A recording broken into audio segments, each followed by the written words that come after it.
Hi, everyone. So this is going to be the second part of, I don't know where to put that thing, the second part of your video of intro to environmental issues. Maybe I'll put it there. All right. So here we go, part two. Um, I wanted to show you a bunch of video clips, and I made this screencast, and it was 18 minutes because it had a whole bunch of video clips in it. But then when I went back, you couldn't actually hear any of the audio on the video clips through the screencast. So what I'm going to do is I'm going to link the video clips, like this Rachel Carson clip. I only want you watching the first minute of it. But the thing is that Rachel Carson was a huge steward of the environment. And just like the Lorax, I am the Lorax, I speak for the trees have no tongues. These people are just a couple people that we're going to focus on that made the environment and making sure the environment was protected, um, their whole lives. Rachel Carson's book, Silent Spring, was influential in banning DDT. She kicked off the environmental movement. And when she passed away, she died of breast cancer, most likely from these chemicals. Her book was a laughing stock. And it wasn't until the Endangered Species Act and DDT was banned and everything like that in the early 70s that people were like, oh, she was, yeah, we should have listened to her. Okay. Another great was Wangari Maathai, and she was an environmental and political activist in Kenya. And she founded this Green Belt movement in Kenya that helped plant over 30 million trees. It provided jobs for unemployed, and it helped the environment greatly because when you plant trees, it doesn't just not, it's not like something pretty to look at or a resource to use. There's so many ecosystem services providing clean air, oxygen. Plants like filter the air. They filter water. They give off water in times of drought. They suck up water in times of flood, and they provide insane amounts of habitat and then resources then as well, physical resources. So this was this huge green belt movement, and in 2004 she won the Nobel Peace Prize. This clip, "I Will Be a Hummingbird," is just it's very inspiring, and I hope you enjoy it as well. Okay, so the idea of sustainability is something can keep going indefinitely. Okay, it's not conservation. It's not like, oh, we can't use this, so we have it for the future. It's let's use it, but let's use it so that it's regenerating itself enough and we can have it for the future. Okay, it can keep going indefinitely. It's not like, well, where are you going to use a little bit and it's going to run out, but it's going to run out slowly. Okay, that's not sustainable. So there are the reusable and the renewable and non-renewable resources. And the thing is that timber, water, those are either renewable or non-renewable, depending on how you use them. Okay.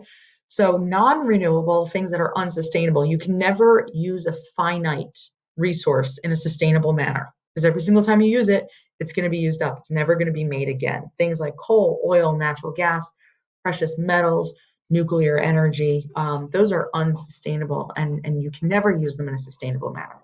So this short video clip is sustainability explained through animation, and it's really great. Another 2-minute video clip. All right.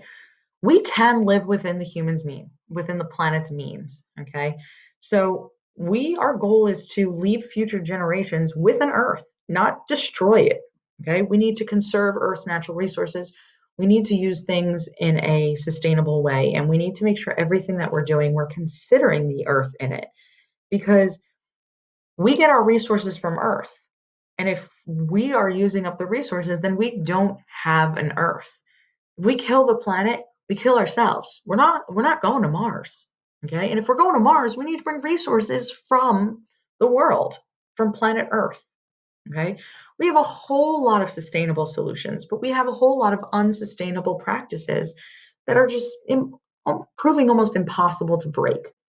Okay. We have organic agriculture, which is caught on. We have an insane amount of technology out there that can reduce pollution and create less pollution to begin with, so you don't have to clean it up. There's so much going on in the amazing world of biodiversity where we're protecting species.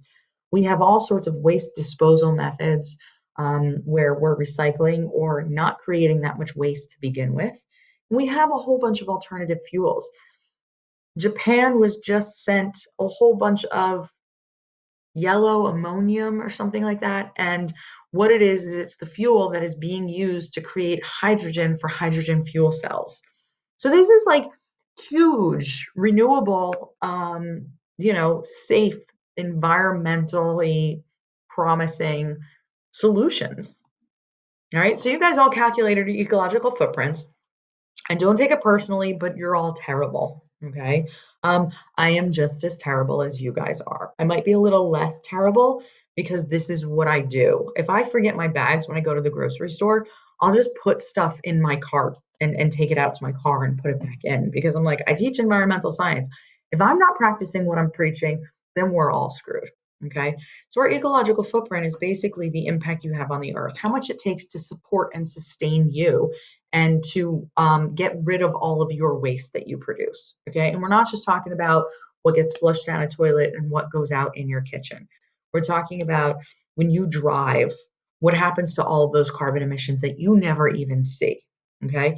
And so what happens is we're actually using more of the planet's resources than are available.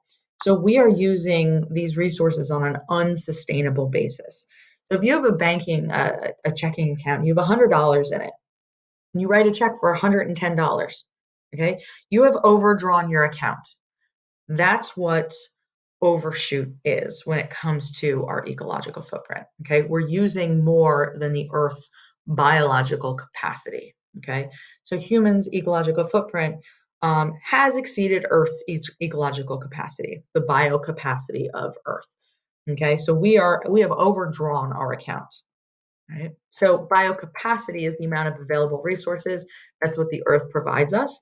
And what Earth Overshoot Day is the day that we have used up that year's resources. Okay, so in 2015, August 13th, we have already used up our resources.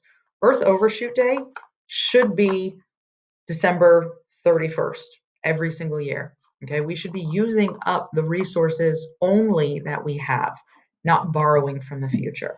Okay, I'm linking the videos. Make sure you watch them. They're short, they're sweet, they're to the point, and they are amazing and they will help you.